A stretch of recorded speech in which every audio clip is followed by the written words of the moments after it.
NASA के James Webb telescope द्वारा खींची गई तस्वीर जब से दुनिया के सामने आई है तब से ही उनको लेकर हर तरफ बातें हो रही है, क्योंकि इन इमेजेस में लोगों को यूनिवर्स का वो नजारा देखने को मिला है जो उन्होंने पहले कभी नहीं देखा था। हालांकि इन इमेजेस में एक ऐसी इमेज भी मौजूद है जिसे ज्यादातर लोगों ने लेस इम्पोर्टेंट समझते हुए नजरअंदाज कर दिया है, जबकि असल में वो इमेज बहुत ही ज्यादा इम्पोर्टेंट है। वैसे तो जेम्स वेब द्वारा खींची गई ज्यादातर इम्पोर्टेंट मैसेजेस को आपने न्यूज, सोशल मीडिया के माध्यम से देखा ही होगा, पर जिस इमेज की मैं बात कर रहा हूँ उसे फाइंड करने के लिए आपको नासा द्वारा 12 जुलाई 2022 को पब्लिश किए गए एक डॉक्यूमेंट पर नजर डालनी होगी, जिसका टाइटल था characterization of JWST science performance from commissioning. Well, ये कोई ऐसा वैसा डॉक्यूमेंट नहीं था, बल्कि एक तरह की कमीशनिंग रिपोर्ट थी जिसे प्रोजेक्ट में काम कर रहे बहुत से अलग अलग लोगों द्वारा तैयार किया गया था और जिसका काम टेलीस्कोप के संचालन को लेकर हर तरह की टेक्निकल डिटेल्स के बारे में बताना था। जब ये रिपोर्ट तैयार हुई थी तब उसके पीछे जेम्स वेब टेलीस्कोप से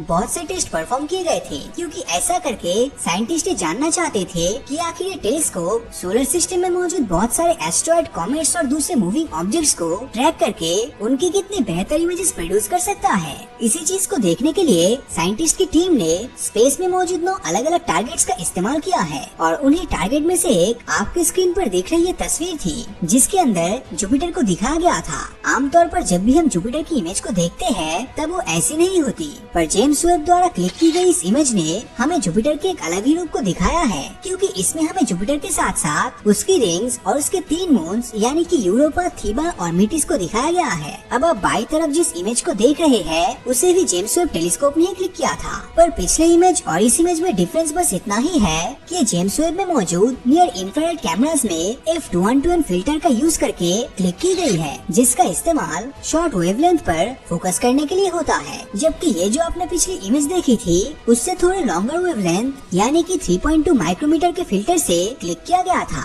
यही वो इमेजेस थी जिनकी वजह से साबित हो गया था कि जेम्स वेब टेलीस्कोप न सिर्फ सोलर सिस्टम में मौजूद बहुत से ब्यूटीफुल मून्स और प्लैनेट्स की ब्यूटीफुल इमेजेस क्लिक कर सकता है, बल्कि ये हमें वो भी दिखा सकता है जो अभी तक हमारी आंखों से अनजान था, जैसे कि जुपिटर की रिंग्स, जिन्हें हम कभी भी इतनी क्लियरली नहीं देख पाए थे। जब बात रिंग्स की आती है तब हम जेम्स वेब टेलीस्कोप के लॉन्च होने से पहले तक सिर्फ और सिर्फ सैटर्न की रिंग्स को ही क्लियरली देख पाते थे, लेकिन अब जेम्स वेब के आ जाने से हमें जुपिटर के साथ साथ नेपच्यून और यूरेनस की रिंग्स भी देखने को मिलेगी, जिन्हें देख पाना अभी तक काफी मुश्किल हुआ करता था। शायद ही आपको मालूम हो कि इन प्लैनेट्स की रिंग्स एस्ट्रोनॉमर्स और साइंटिस्ट के लिए बहुत ही ज्यादा मायने रखती है, क्योंकि कुछ समय पहले हुई स्टडीज में ये बात सामने आई है कि जुपिटर, सैटर्न, यूरेनस और नेपच्यून की रिंग्स में होने वाले वेरिएशंस को ऑब्जर्व करके हम उनके इंटरनल स्ट्रक्चर को काफी हद तक समझ सकते हैं। खैर, ये तो थी वो सीक्रेट इमेजेस जिस पर हमने अभी तक गौर नहीं किया था, लेकिन अब हम एक ऐसी इमेज के बारे में बताने वाले हैं जिसे आपने पिछले दिनों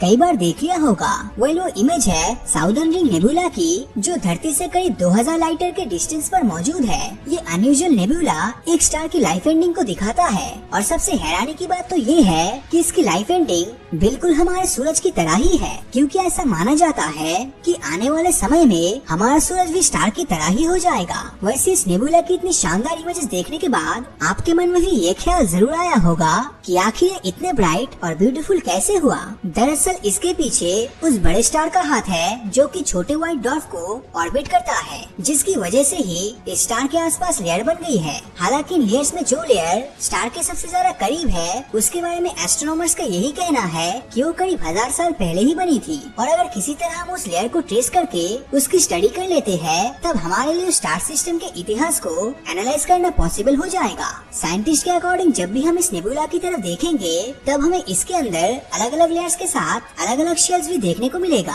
पर इसका मतलब सिर्फ ये नहीं है कि सिर्फ यही चीज इसे इंटरेस्टिंग बनाती है, क्योंकि इनके अलावा नेबुला के पास मौजूद अनयूजुअल लाइट रेज भी दुनिया भर के साइंटिस्ट का ध्यान अपनी तरफ आकर्षित कर रही है। हालांकि पहले तो कोई भी इस रे के बारे में पुख्ता तौर पर कुछ भी नहीं जानता था, पर जब जेम्स वेब टेलीस्कोप की मदद से इस लाइट रे पर फोकस किया गया था तब पता चला कि ये नेबुला के एज पर दिखने वाली एक गैलेक्सी है है जो कि उस नेबुला से बहुत ही ज्यादा दूर है। अब इस इकलौती इमेज से हमें जो भी जानकारी मिली है वो अपने आप में ही अद्भुत है और शायद इसी के चलते आने वाले सालों में इस इमेज के ऊपर लंबी स्टडी की जाएगी, क्योंकि ऐसा माना जा रहा है कि अभी भी इस इमेज में बहुत से सीक्रेट्स छिपे हुए हैं जिनका दुनिया के सामने आना बहुत ही जरूरी है। तो आपको क्या लगता है, क्या फ्यूचर में हम जेम्स वेब टेलीस्कोप से भी ज्यादा पावरफुल टेलीस्कोप बना पाएंगे या नहीं? नीचे कमेंट करके जरूर बताना। और अगर ये वीडियो आपको अच्छा लगा हो तो इस वीडियो को लाइक और अपने दोस्तों के साथ शेयर करना मत भूलना। और अगर अभी तक आपने हमारे चैनल को सब्सक्राइब नहीं किया है तो सब्सक्राइब करके नोटिफिकेशन बेल को ऑन कर दीजिए, क्योंकि मैं ऐसी वीडियोस हर हफ्ते लाता रहता हूँ। तो मिलता हूँ आपसे अगले वीडियो में और हमेशा की तरह थैंक्स फॉर वॉचिंग।